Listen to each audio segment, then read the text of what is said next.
আজকের গল্প একজন কৃষক। ছিল, সে তার বড় জমিতে চাষাবাদ করত। তার জমির মাঝ বরাবর একটি পাথরের কিছুটা অংশ মাটির উপরে বেরিয়ে এসেছিল, যেটাতে সে প্রায়ই হোঁচট খেয়ে মাটিতে পড়ে যেত। আর না জানি কতবার সেই পাথরটিতে বাড়ি খেয়ে তার চাষাবাদ করার যন্ত্রপাতি সরঞ্জাম ভেঙেছে ও নষ্ট হয়ে গিয়েছে। প্রতিদিনের মতো আজও সে সকাল সকাল জমিতে চাষাবাদ করতে পৌঁছে গিয়েছিল। তো আজও বছর ধরে যেটা হয়ে আসছিল সেটাই হলো। আজও কৃষকের হাল সেই পাথরে বাড়ি খেয়ে ভেঙে গেল। এবার কৃষকের সেই পাথরটির উপর খুবই রাগ হচ্ছিল, আর সে এবার মনে মনে ঠিক করে নিয়েছিল আর যাই হয়ে যাক না কেন সে এই পাথরটিকে তার জমির থেকে উঠিয়ে জমির বাইরে ফেলে দেবে।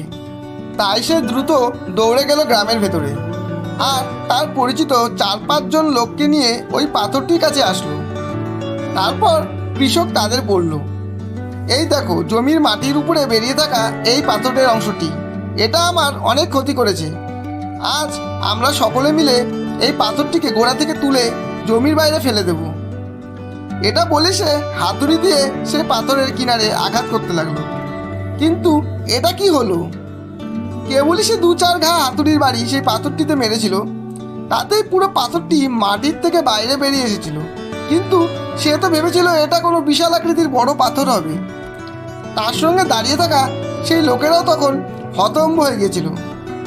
তাদের মধ্যে একজন তো হাসতে হাসতে বলেই দিল, কি ভাই, তুমি তো বলেছিলে যে তোমার জমির মাঝখানে একটি মস্ত বড় পাথর গেঁথে আছে, কিন্তু এটা তো একটা সাধারণ পাথর বেরিয়ে আসলো। কৃষকও তখন বড় আশ্চর্যচকিত হয়ে পড়েছিল যে এত বছর ধরে যাকে সে একটা বিশাল আকৃতির ভারী পাথর মনে করে আসছিল, আর যার জন্য তার সেটাকে মাটি থেকে উঠানোর সাহস কুলিয়ে উঠছিল না, তাই তখন তার নিজের উপর খুব আফসোস হচ্ছিল যে যদি প্রথমে সে পাথরটিকে মাটি থেকে তুলে ফেলার চেষ্টা করত, তাহলে আজ তাকে এতটা ক্ষতির সম্মুখীন হতে হতো না, আর বন্ধুদের সামনেও তাকে মজার পাত্র হতে হতো না। সত্যি বন্ধুরা, আমাদের জীবনেও এরকম অনেক ছোটোখাটো প্রবলেম চলে আসে, কিন্তু আমরা সেটাকে সেই পাথরটির মতো অনেক বড় মনে করে সেটা সমাধান করার চেষ্টা না করে সেটাকে বয়ে নিয়ে চলতে থাকি।